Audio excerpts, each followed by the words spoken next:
Hey everyone! So today's November 1st, which means it is time for another monthly garden tour, and this is the first one that I feel makes me a little bit sad because so many of the annuals got pulled over the last month and there's basically just a lot of empty beds and empty containers.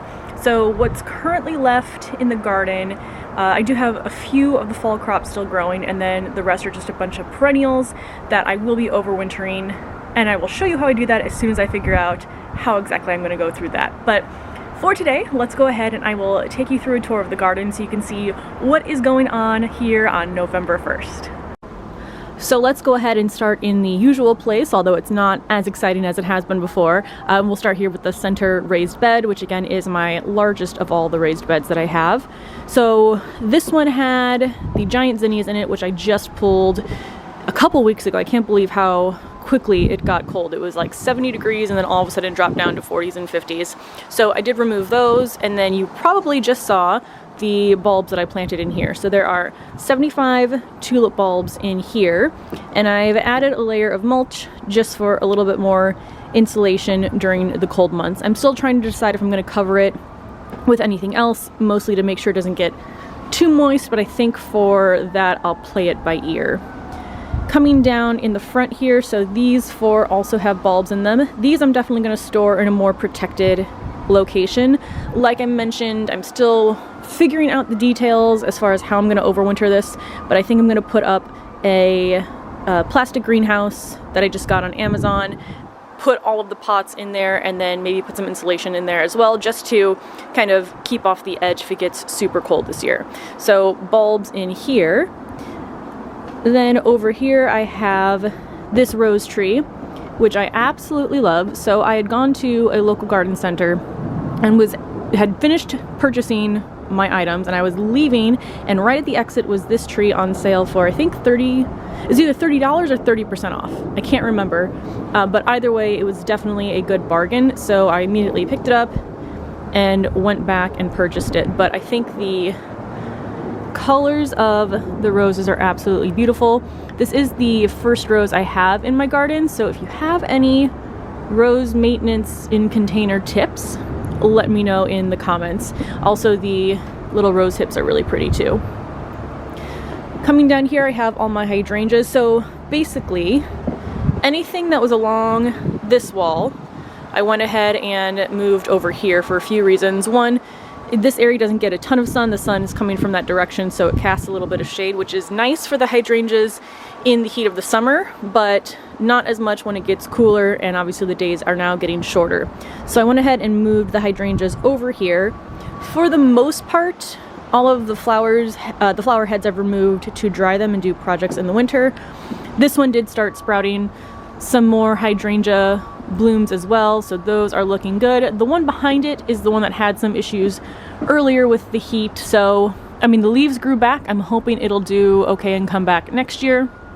And then this one too, I removed all of the flower heads. I think these were the bright pink ones, if I'm not mistaken. So we still have the leaves, and then obviously as it gets cooler the leaves will fall off. And what I tend to do for my hydrangeas is just leave the leaves that fall off into the soil, and they break down by the time spring comes around next year. Similar to the pots of the bulbs, I am going to overwinter these in a more protected area. So again, the plan I think is going to be the small greenhouse. If that doesn't work out, then I'll move them down to the garage, but I'm trying not to do that because the garage is 3 stories below where we are, and these pots are very heavy. So hydrangeas here. The herb rack is empty. I moved the herbs inside. I have a video talking about keeping the herbs indoors over winter, so you can check that out for any information, but those are actually quarantined right now in a separate room away from my houseplants, so that if I do find any infestations, I can take care of it before they're exposed to the other plants. So here's what we look like over here. We'll go over there in just a second. Like I mentioned, this area is pretty empty. I will end up covering my table, and I'll bring the chairs in for winter. Swinging over here, we have this blueberry bush, which I absolutely love the color of these leaves. In fact, let me even get in closer here. So I am excited for this plant to get even larger, just to have that area of color in the garden for the fall. I think this is it's probably about a year old. I think I got the plant as a pretty tiny plant last end of summer / fall, potted it up. So this is about a year's worth of growth. So I'm excited to see where it goes from here. Right next to it, I have my strawberry plant, which honestly overall still looks pretty good. We're still getting some berries on it. They don't taste as great as they did earlier in the season, but there are areas we can see the plant is starting to die off. So this same thing, I'm gonna let it kind of die, overwinter it in the container up here, and then hopefully if all goes well, it comes back next year. Then I have my raspberry bush, which I got at the same time I got the blueberry bush, and these things, man, they grow super quickly. So this one, similar, I'm going to overwinter it. I don't know if I'm gonna put it in the greenhouse or not, so actually this plant here and my blueberry plant, like I said, I potted those up last year and I just left them outside. So I didn't do anything extra, I didn't cover them, I don't even think I moved them from the spot that they're currently in. We did get a lot of snow, which I think helped insulate the plants, and we didn't have any extreme cold like we've had in the past, so I think that helped. Depending on how the winter goes, I might leave them and do the same thing, or I might move them into a more protected area, still deciding on that. Then we have this bed here, which again I planted up with bulbs. I think there are 50 in this bed. Then coming down this aisle here, we have another strawberry plant. So this is one that I propagated from the main plant. This is a second one that I propagated, so I'll leave those out here as well. And I don't think I'll need to add any more strawberry plants next year to the garden, but I can't believe how well these did. So I propagated them maybe July or August from the main plant, and this one especially just put out a ton of berries. I don't think these are probably going to turn completely red based on the weather forecast, but I mean, it's just put out a crazy amount of berries every day. Behind it, we have the empty 30-gallon grow bags here. So there was a tomato plant here and a couple marigolds. This one was full of marigolds, and then this one had a tomato plant and some onions around it, which interestingly enough, I just saw this start to sprout. So it looks like there's an onion growing in there. I don't know, I'm probably just gonna leave it for now. Maybe in a few weeks I'll pull it out and see what happens, but there is a tiny little onion bulb forming on it, but I just thought that was interesting, the things that pop up when you think there's nothing left in the garden. So these bags, I'm leaving the soil in it. I actually chopped up some of the garden waste and mixed it into the soil as well to let that break down.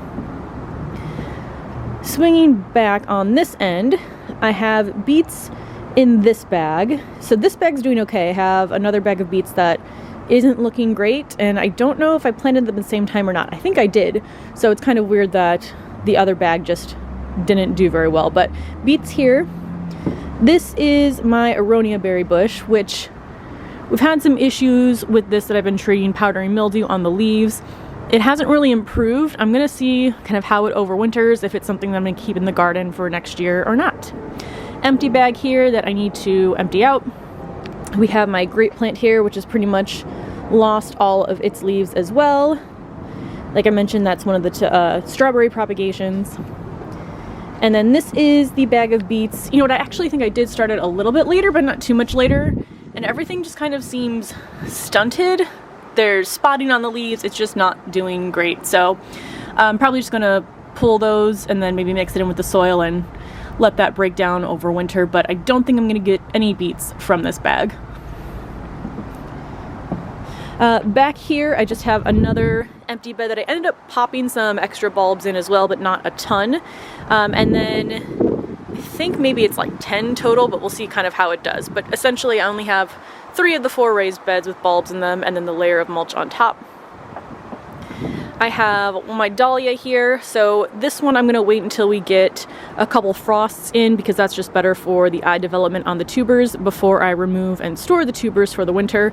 But I mean, the blooms themselves are still looking pretty good. I think this has been one of my biggest surprises in terms of just how well they did this year, how pretty the blooms are, how many blooms there were, how long they lasted. So I'm definitely going to try to overwinter the tubers, see how it goes, but also going to add a bunch more to the garden next year.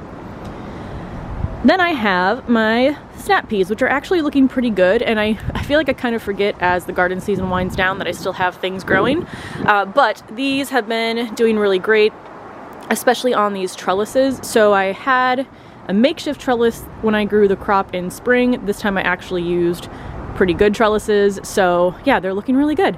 Don't have too many pods yet. There's a couple here that are a little bit small, but we do have a good amount of blooms. These two mums were actually in the center bed, and I was going to pull them. Well, I did pull them to put the bulbs in, but I couldn't bear to throw them away because they just look really good still, so I popped them in here. I think in here was a pepper plant. There was a melon plant at some point. I forgot what else was in here. So there's just now two mums and some peas. More peas over here, and then another dahlia. So yeah, these are still looking really pretty. But once the frost hits, these will start to turn black, and that'll be a pretty good sign that it's time for me to remove and store the tubers. Over here, another thing that I wanted to mention is I did take out the timer for the automatic watering system. So I have this drip system from Proven Winners. The system itself, so there's no water left in the tube, so that's staying where it is. Early spring, I'll see if there's any additional drip emitters that I want to add in different places in the garden, but basically it is no longer running. If there is anything that I need to water, I still have my hose set up here. The water here is still on if I need it, but this will probably all get shut down and stored pretty soon here. The last area is just this section over here where I've kind of been storing all my grow bags and containers. It's actually a lot smaller than it has been. As I've been emptying out my containers, I've taken them inside, cleaned them off, and then getting ready to store them for winter. I actually have a video going over how I empty out and clean my grow bags. That's worked really well so far, so only a few left for the end of the season. So swinging back around here, just to kind of give you a final look of the garden here.